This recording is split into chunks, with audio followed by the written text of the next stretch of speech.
ஹல்லேலூயா, ஹல்லேலூயா. அருமையான தேவ பிள்ளைகளே, இயேசுவின் நாமத்திலே உங்களை வாழ்த்துகிறேன்.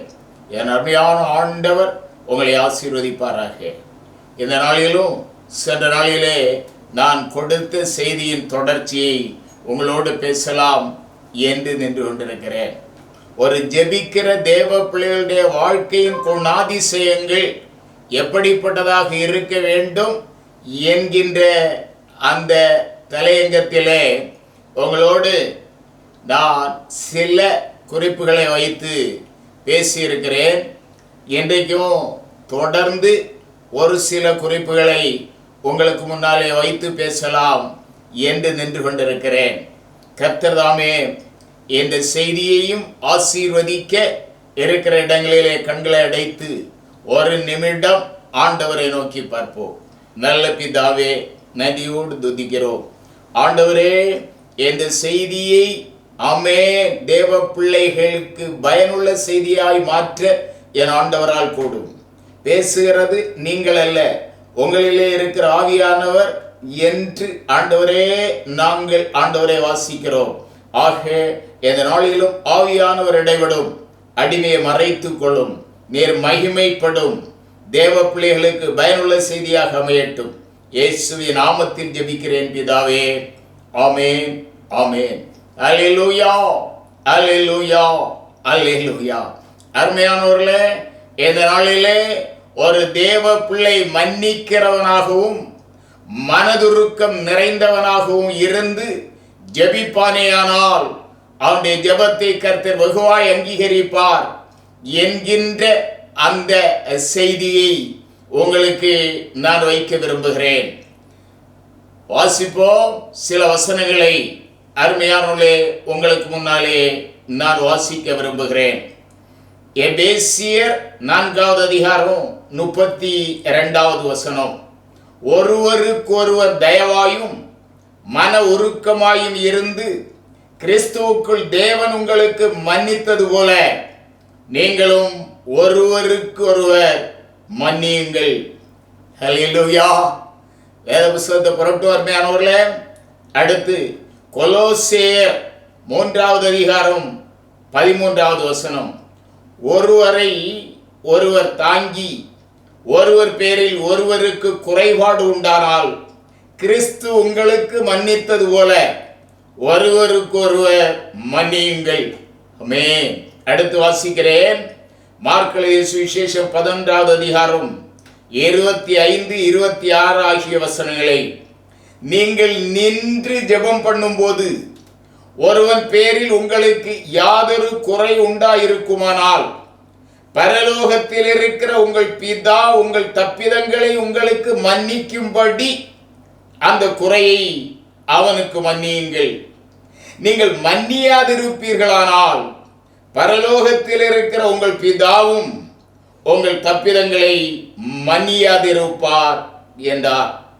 அடுத்து வாசிக்கிறேன். மத்தேயு எழுதிய சுவிசேஷம் 18வது அதிகாரம் 35வது வசனம். நீங்களும் அவனவன் தன் சகோதரன் செய்த தப்பிதங்களை மனப்பூர்வமாய் மன்னியாமற் போனால் என் பரமபிதாவும் உங்களுக்கு இப்படியே செய்வார் என்றார். அல்லேலூயா, அல்லேலூயா. நான் உங்களுக்கு முன்னாலே வாசித்து காட்டிய இந்த வசனங்கள் அனைத்திலும் மன்னிப்பதை பற்றியும் மனதுருக்கத்தோடு மற்றவர்களுக்கு நாம் உதவிகள் செய்ய வேண்டும் என்பதை பற்றியும் தெளிவாக எழுதியிருக்கிறது. இதிலே எபேசியருக்கு எழுதிய நிருபமும் கொலோசேயருக்கு எழுதிய நிருபங்களிலும் இருந்து வாசித்த இந்த வசனங்களை பரிசுத்த பவுல் நம்மோடு பகிர்ந்து கொள்கிறார். அடுத்த அருமையானவர்களே, மார்க் எழுதிய சுவிசேஷம், மத்தேயு எழுதிய சுவிசேஷங்களில் இருந்து நான் உங்களுக்கு முன்னாலே வாசித்த வசனங்களை நம்முடைய ஆண்டவர் இயேசு கூறுகிறார். அருமையானவர்களே, ஒரு ஜெபிக்கிற தேவ பிள்ளையினுடைய ஜெபத்தை கர்த்தர் அங்கீகரிக்க வேண்டுமேயானால் அவர் இப்படிப்பட்ட குணாதிசயங்கள் படைத்தவராக இருந்தாக வேண்டும். அல்லேலூயா, அல்லேலூயா.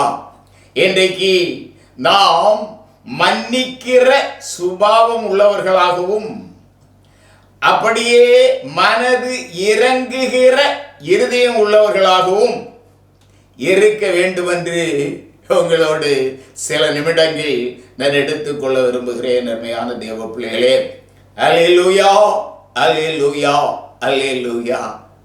நான் பேச போகிற இந்த காரியங்களை எத்தனை பேர் ஏற்றுக்கொள்கிறீர்களோ இல்லையோ, என்னிடம் என் ஆண்டவர் இந்த வார்த்தைகளை தேவ பிள்ளைகளுக்கு முன்னாலே, பாரத்தோடு தேசத்திற்காக ஜெபிக்கிற தேவ பிள்ளைகளுக்கு முன்னாலே, வாய் மகனே என்று என்னோடு பாரப்படுத்திய காரணத்தினாலே இந்த வார்த்தைகளை உங்களுக்கு முன்னாலே வைத்துக் கொண்டிருக்கிறேன்.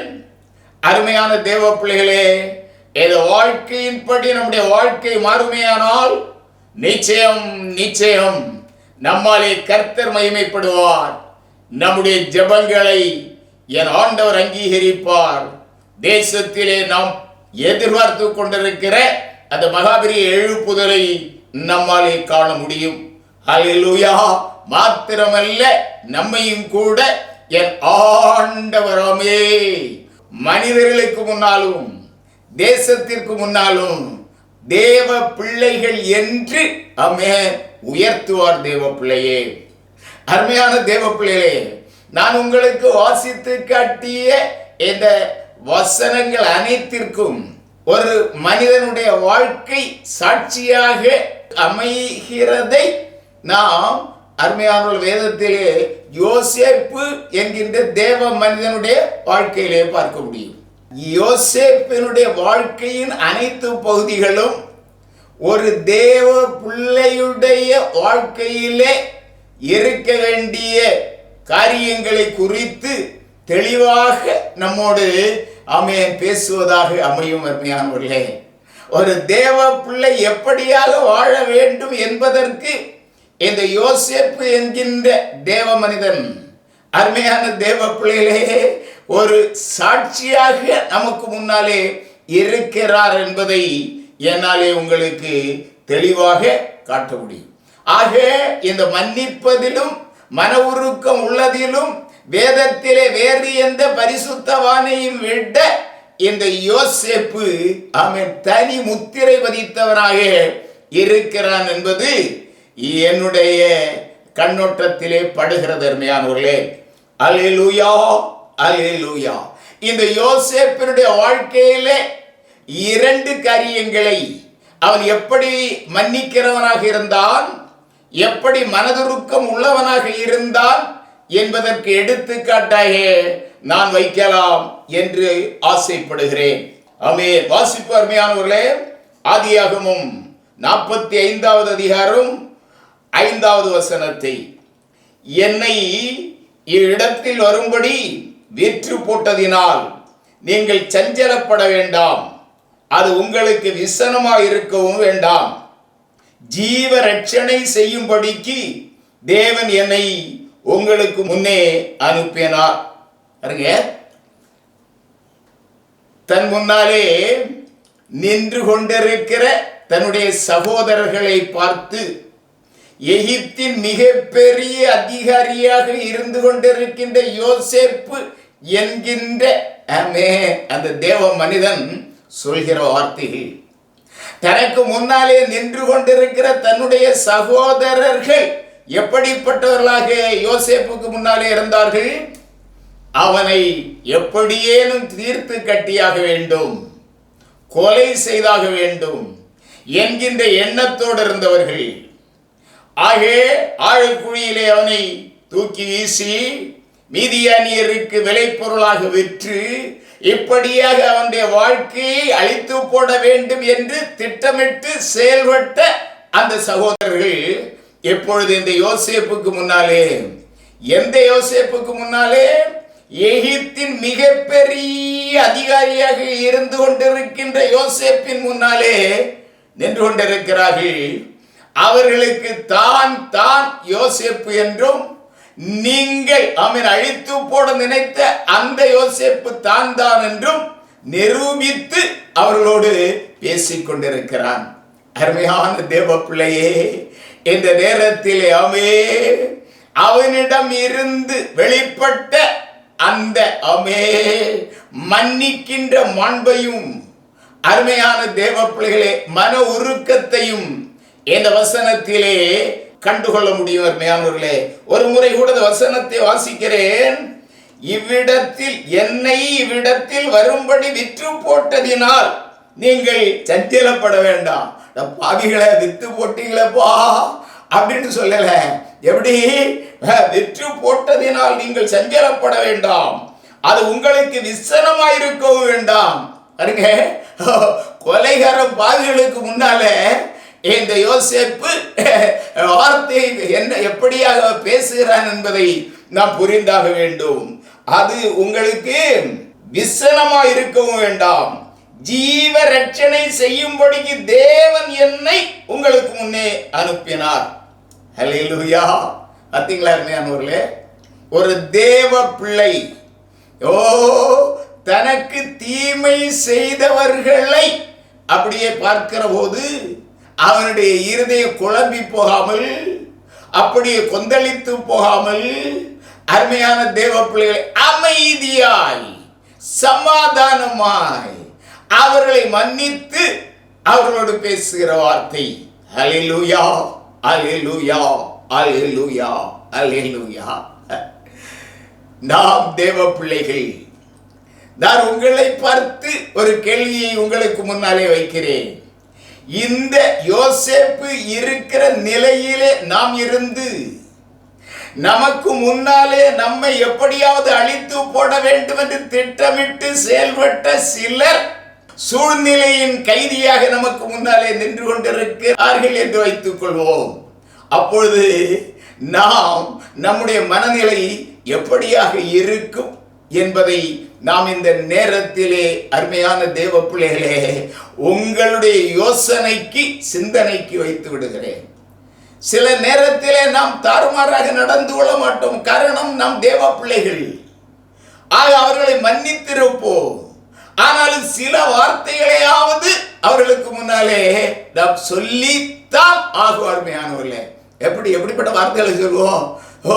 அன்றைக்கு என்னை அற்பமாக நினைத்து தூக்கி வீசினீர்களே, மீதியானியருக்கு விலை பொருளாக கொடுத்தீர்களே, இன்றைக்கு நான் பெரிய அதிகாரியாக நான் இருக்கிற இந்த நேரத்திலே உங்களை என்ன வேண்டுமானாலும் செய்கின்ற அந்த அதிகாரம் என்னிடத்திலே இருக்கிறது என்பதை நீங்கள் புரிந்தாக வேண்டும்.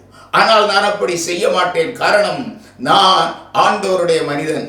இப்படியாவது சில வார்த்தைகளை நாம் சொல்லித்தான் ஆகும். அருமையான தேவ பிள்ளைகளே, ஆக அந்த யோசேப்பு அதை கூட சொல்லவில்லை. உங்களுக்கு ஜீவ ரட்சணை தரும்படியாக என் ஆண்டவர் உங்களுக்கு முன்னாலே என்னை இங்கே அனுப்பி வைத்தார் என்று கூறுகிறார். பார்த்தீர்களா? அவருடைய மன்னிக்கின்ற மாண்பினை, அவனுடைய மனதுருக்கத்தை. ஹல்லேலூயா. தேவ பிள்ளைகளே, நாமும் கூட யோசேப்பை போல மன்னிக்கிறவர்களாக, நமக்கு வெகு தீமை செய்தவர்களுக்கு மன்னித்து அவர்களுக்கு என்ற நன்மைகளை செய்பவர்களாக இருந்தாக வேண்டும் என்று என் ஆண்டவர் விரும்புகிறார். அடுத்து இன்னொரு நிகழ்ச்சியை கூட யோசேப்பின் அந்த மன்னிக்கின்ற அருமையான தேவ பிள்ளைகளே, அந்த மனதுருக்கம் உள்ள அந்த காரியத்தை ஒரு வசனத்தின் வாயிலாக உங்களுக்கு நான் கூற ஆசைப்படுகிறேன். வாசிப்போம். அல்லேலூயா, அல்லேலூயா. ஆதியாகமம் 50வது அதிகாரம் 19, 20, 21 ஆகிய வசனங்களை. யோசேப்பு அவர்களை நோக்கி, பயப்படாதிருங்கள், நான் தேவனா? நீங்கள் எனக்கு தீமை செய்ய நினைத்தீர்கள். தேவனோ இப்பொழுது நடந்து வருகிறபடியே வெகு ஜனங்களை உயிரோடே காக்கும்படிக்கு அதை நன்மையாக முடிய பண்ணினார். ஆதலால் பயப்படாதிருங்கள், நான் உங்களையும் உங்கள் குழந்தைகளையும் பராமரிப்பேன் என்று அவர்களுக்கு ஆறுதல் சொல்லி அவர்களுடைய பட்சமாய் பேசினார். எந்த சூழ்நிலையில? நான் முதல்ல சொன்னது பார்த்து சகோதரர்கள் என்று அடையாளம் கண்ட நேரத்திலே அவன் அவன் சொன்ன வார்த்தை. அடுத்து இப்போ இந்த வார்த்தைகளை அவன் பேசுகிற நேரத்திலே அருமையான தேவப்பிள்ளை அவன் யாக்கோபு இறந்து போகிறான். யாக்கோவை கானான் தேசத்திலே கொண்டு அடக்கம் பண்ணிவிட்டு அனைவரும் திரும்பவும் எகிப்திற்கு வருகிறார்கள். இப்பொழுது இந்த யோசேப்பினுடைய சகோதரர்களுக்கு ஒரு பயம். எப்படி? யோசேப்பு நம்மை தண்டியாமல், நமக்கு அநியாயம் செய்யாமல், நம்மை கொன்று போடாமல் இருக்க காரணம் நம்முடைய தகப்பன் வேதனைப்படுவார் என்று இருந்திருக்கலாம். இப்பொழுதோ தகப்பன் மரித்து போனார். ஆக இந்த யோசேப்பு தன்னுடைய வன்மத்தை நம் மீது உள்ள கோபத்தை அவன் செலுத்தலாம், நம்மை அழித்து போடலாம் என்ற பயம் அவர்களுக்கு உருவாக அவர்கள் யோசேப்பினிடத்திலே போய் அந்த நாளிலே நடைபெற்ற நிகழ்ச்சிகளை அவனிடம் அறிக்கை செய்து மன்னிப்பு கேட்கிறார்கள். எப்படி? பயந்து தேவங்களுக்கு வேணப்பா உன்னை நாங்க எப்படி எல்லாம் பண்ணதெல்லாம் உண்மைதான், ஆனால் இனி உன்னுடைய தயவு எங்களுக்கு வேணும், நீ வஞ்சம் தீர்த்திராதப்பா அப்படின்ட்டு அவனோட போய் அருமையானவர்களே பேசுகிறார்கள். அந்த நேரத்தில் அவர்களுக்கு இந்த வார்த்தைகளை அவன் பேசுகிறான். மன்னிச்சிடப்பா அப்படின்னு சொன்ன, நான் தேவனா உங்களை மன்னிக்க, பயப்படாதுங்க, நான் உங்களையும் உங்கள் குழந்தைகளையும் பராமரிப்பேன். பாருங்க எப்படி, உங்களை அழைத்து போட மாட்டேன். அருமையான தேவ பிள்ளைகளே, என்ன அருமையான வார்த்தைகள். நீங்கள் எனக்கு தீமை செய்ய நினைத்தீர்கள், தேவனோ இப்பொழுது நடந்து வருகிறபடியே வெகு ஜனங்களை உயிரோடே காக்கும்படிக்கு அதை நன்மையாக முடிய பண்ணினார். அதெல்லாம் பயப்படாதிருங்கள், நான் உங்களையும் உங்கள் குழந்தைகளையும் பராமரிப்பேன் என்று அவர்களுக்கு ஆறுதல் சொல்லி அவர்களுடைய பட்சமாய் பேசினான். அல்லேலூயா, அல்லேலூயா, அல்லேலூயா. அருமையான தேவ பிள்ளைகளே, இந்த யோசேப்பின் சரித்திரம், அதிலும் யோசேப்பினுடைய மன்னிக்கிற மாண்பு, யோசேப்பினுடைய மனதுருக்கம், அருமையானவர்களே, நம் ஒவ்வொருவருக்கும் வந்தாக வேண்டும். இந்த யோசேப்பினுடைய இந்த மன்னிக்கின்ற தன்மை, இந்த மனம் உருக்கம் நிறைந்த வாழ்க்கை அவனுடைய வாழ்க்கையின் அனைத்து பகுதிகளிலும் இருப்பதை நம்மாலே கண்டுகொள்ள முடியும். ஆகவேதான் வேத வல்லுநர்கள், பரிசுத்தவான்கள் இந்த யோசேப்பை ஆண்டவர் இயேசுவுக்கு முன்னடையாளமாக காட்டுகிறார்கள். அல்லேலூயா, அல்லேலூயா, அல்லேலூயா. அருமையான தேவ பிள்ளைகளே, இந்த நாட்களிலே இதை போன்ற மனநிலை படைத்த மக்கள் அருகி போனார்கள். எல்லாம் சொல்ல நாங்கள் ஆவிக்குரியவர்கள், நாங்கள் அனைவரோடும் ஐக்கியமாக இருக்கிறோம், நல்ல உறவுகளை வைத்திருக்கிறோம் என்றெல்லாம் பேசிக்கொள்கிறோம். ஆனால் அருமையான தேவ பிள்ளைகளே, நம்மில் எத்தனை பேர் சொந்த சகோதரர்களுடைய முகத்தை பார்க்க முடியாதவர்களாக இருந்து கொண்டிருக்கிறோம்? நம்மில் எத்தனை பேர் நாம் பெற்ற பிள்ளைகளை அங்கீகரிக்க முடியாதவர்களாக இருந்து கொண்டிருக்கிறோம்? ஆக நம்மில் எத்தனை பேர் நம்முடைய குடும்ப உறுப்பினர்களை நம்மோடு இணைத்து கொள்ளாதவர்களாக இருந்து கொண்டிருக்கிறோம்? நாமும் ஜெப வீரர்கள், அருமையானவர்கள், குறை சொல்றேன் யாரும் நினைக்காண்டா. அநேக ஜெப வீரர்களுடைய வாழ்க்கையின் மறுபகுதியை நாம் தொட்டு பார்க்கிற போது, கிட்டி நெருங்குகிற போது இந்த காரியங்களை நம்மாலே காண முடியும். அருமையானவர்கள், ஆகவேதான் இந்த நாட்களிலே நம்முடைய ஜெபங்களை என்னுடைய ஆண்டவர் இயேசுவாலே அங்கீகரிக்க முடியவில்லை. ஹல்லேலூயா, அல்லேலூயா, அல்லேலூயா. அருமையான தேவ பிள்ளைகளே, அனைவரும் இப்படிப்பட்ட குணாதிசயங்கள் படைத்தவர்களாக, அனைவரும்னா ஜெபிக்கிற தேவ பிள்ளைகள் அனைவரும் ஆமென், யோசேப்பை போலுள்ள குணாதிசயம் உடையவர்களாக இருந்திருப்பார்களே. ஆனால் இதற்கு முன்னாலே இந்த தேசம் ஆமென் ஆசீர்வதிக்கப்பட்டிருக்கிறோம். இந்த தேசத்திலே தேவ பிள்ளைகளுக்கு எதிராக கிரியை செய்ய வேண்டும் என்கின்ற உணர்வு எந்த மனிதனுக்கும் உருவாகாதிருந்திருக்கும். ஆக நாம் ஜெபிக்கிறவர்களாக இருக்கலாம், கொடுக்கிறவர்களாக இருக்கலாம், உழைக்கிறவர்களாக இருக்கலாம். அருமையான தேவ பிள்ளைகளே, சபை ஆராதனைகளுக்கு ஒழுங்காக போகிறவர்களாக இருக்கலாம், ஏன் ஜெபங்களை நடத்துகிறவர்களாக இருக்கலாம்.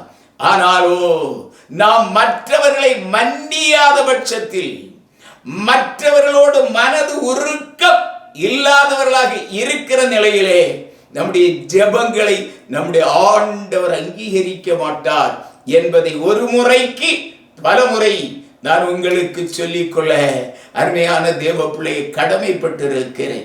நானும் ஒரு ஜெபிக்கிற மனிதன் அருமையானவர்களே. ஆக என்ன அட்வர்டைஸ் பண்ண யாரும் நினைக்க வேண்டிய அவசியம் இல்லை. இந்த நேரத்தில் அவன் அந்த உணர்வு எனக்குள்ளே வருகிறது. நானும் ஒரு ஜெபிக்கிற தேவ மனிதன். ஆக என்னுடைய வாழ்க்கையிலே எப்படியாக ஆண்டவர் இந்த அனுபவங்களுக்கு நேராக என்னை கொண்டு வந்தார் என்பதை சொல்ல போன அது நேரம் இல்லை. அருமையான தேவ பிள்ளைகளே, இன்னொன்றையும் நான் உங்களுக்கு கூற விரும்புகிறேன். இந்த தேசத்திலே இருக்கிற அனைத்து தேவ பிள்ளைகளும் ஜெப வீரர்களும் மன்னியாதவர்கள் என்றோ மனதுருக்கம் இல்லாதவர்கள் என்றோ நான் கூற மாட்டேன். இன்றைக்கும் இருக்கிறார்கள் மன்னிக்கிறவர்கள், இன்றைக்கு இருக்கிறார்கள் தேவ பிள்ளைகள் மனதுருக்கம் நிறைந்தவர்கள். இவர்களை கொண்டுதான் இந்த உலகத்திலே என் ஆண்டவர் ஏதோ காரியங்களை, இவருடைய ஜெபங்கள் வாயிலாகத்தான் இந்த தேசத்திலே ஏதோ நன்மைகளை, ஏதோ ஆசீர்வாதங்களை என் ஆண்டவர் கட்டளையிட்டு கொண்டிருக்கிறார் என்பது என்னுடைய அசைக்க முடியாத விசுவாசம். அருமையானவர்களே, இன்றைக்கும் யோசேப்பின் குணாதிசயங்கள் படைத்தவர்கள் இந்த தேசத்திலே இருந்து கொண்டிருக்கிறார்கள். நேரம் போதாது அருமையானவர்களே. ஆனாலும் நான் இருக்கிற இந்த நேரத்திற்குள்ளே அருமையானவர்களே ஒரு தேவ பிள்ளையுடைய காரியத்தை நான் உங்களுக்கு சொல்லலாம் என்று ஆசைப்படுகிறேன். ஒரு குடும்பம், ஒரு கணவன், ஒரு மனைவி, 2 பிள்ளைகள். கணவன் கான்ட்ராக்ட், அரசு கான்ட்ராக்ட் வேலை செய்கிற மனிதன். அப்படியே அந்த குடும்பம் செழிப்பா சந்தோஷமா வாழ்ந்து கொண்டிருக்கிறது. அந்த குடும்பத்தின் தலைவி இந்த கான்ட்ராக்டருடைய மனைவி ஒரு ரட்சிக்கப்பட்ட தேவ பிள்ளை, சத்தியத்திற்கு சாட்சியாக தன்னை ஆட்படுத்தி கொண்டு அப்படியே ஒரு ஆவிக்குரிய சபையிலே குடும்பமாக இவர்கள் ஆராதித்துக் கொண்டிருந்தார்கள். எப்படியாக இவர்கள் வாழ்ந்து கொண்டிருக்கின்ற நாட்களிலே ஒரு புயல் இவருடைய குடும்பத்தில் அடிக்க ஆரம்பித்தது. எப்படியே அந்த கான்ட்ராக்டர் அருமையானவர்கள் அந்த வீட்டிலே வேலை செய்து கொண்டிருந்த ஒரு சகோதரி அழைத்து கொண்டு அவர் இந்த மனைவியையும் பிள்ளைகளையும் விட்டு பட்டணத்திலே அந்த வேலைக்கார சகோதரியோடு வாழ ஆரம்பித்தார். அருமையான தேவ பிள்ளையே, செய்தியை அறிந்த இந்த தேவ பிள்ளை தேவ சன்னிதானத்தில் விழுந்து கிடந்தாள், அழுதாள், ஆண்டவர் சன்னிதானத்தில் ஒப்பு கொடுத்தாள், அப்படியே அமைதியாகிவிட்டாள். இவள் தன்னுடைய கணவனை தேடி போகவும் இல்லை, அந்த கணவன் இந்த மனைவியையும் பிள்ளையும் தேடி வரவும் இல்லை. வருடங்கள் சில போயிற்று. அருமையான தேவ பிள்ளையே, அந்த மனிதன் அந்த வேலைக்கார சகோதரியோடு குடும்பம் நடத்தினான். அவனுக்கு அந்த சகோதரி வாயிலாக 2 பெண் பிள்ளைகள். எப்படியாக நாட்கள் போய்கொண்டிருந்தது. சில வருடங்கள் தாண்டிற்று. ஒரு நாள் இந்த கான்ட்ராக்டர் ஒரு பொல்லாத வியாதியினாலே பீடிக்கப்பட்டு படுக்கையிலே விழுந்தான்.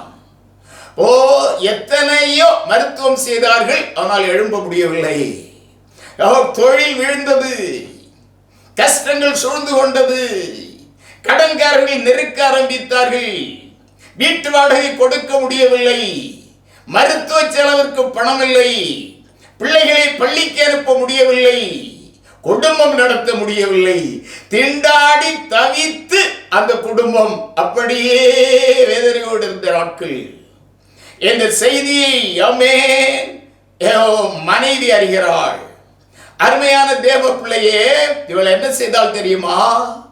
ஒரு வாடகைக்காரை அமர்த்தி கொண்டு மார்க்கெட்டுக்கு போய் ஒரு வீட்டிற்கு தேவையான அத்தனை பொருட்களையும் வாங்கி அந்த காரிலே வைத்துக் கொண்டு இந்த மனிதனை தேடி போனார்.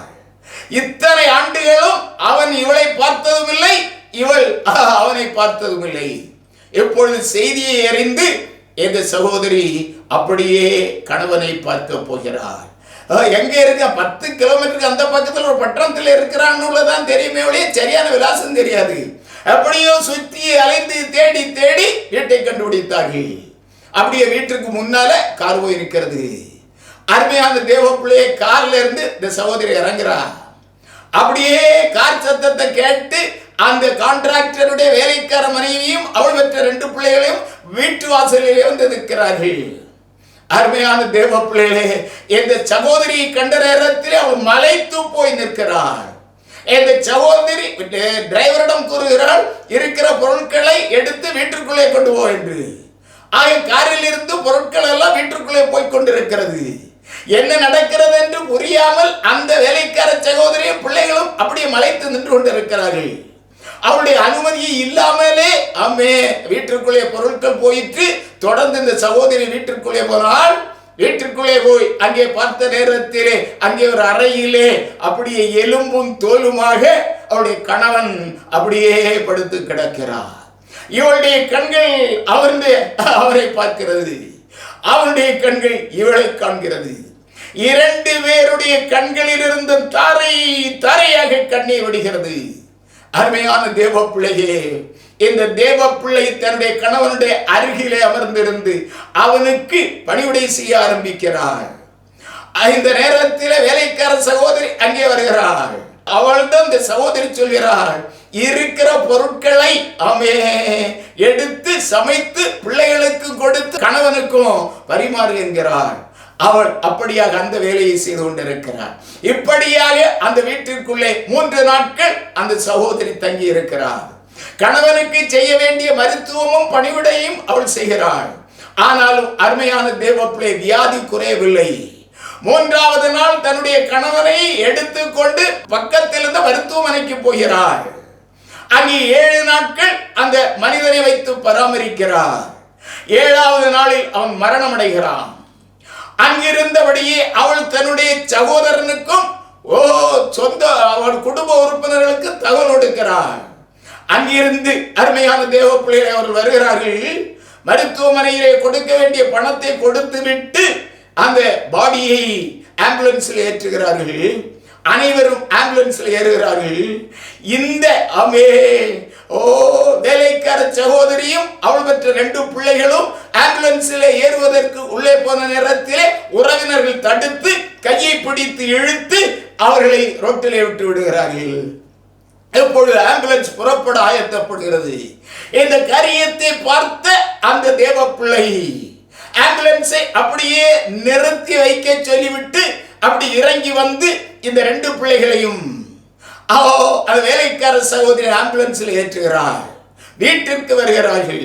சுருக்கமாக சொல்கிறேன், நேரம் போதாத அருமையானவர்களே. வீட்டிற்கு வருகிறார்கள். மரண சடங்குகள், ஆராதனைகள் முடிகிறது. சபை மக்களும் ஊர் மக்களும் திரும்பி போய்விட்டார்கள். இப்பொழுது உறவினர்கள், நெருங்கிய உறவினர்கள் மாத்திரம் வீட்டிலே இருக்கிறார்கள். அவர்கள் யோசிக்கிறார்கள், இந்த சகோதரி என்ன செய்வது, வேலைக்காரி அவள் பெற்ற பிள்ளையும் என்று. அவர் ஒரு முடிவுக்கு வருகிறார்கள். இந்த வீட்டிலே அவர்களுக்கு இடமில்லை.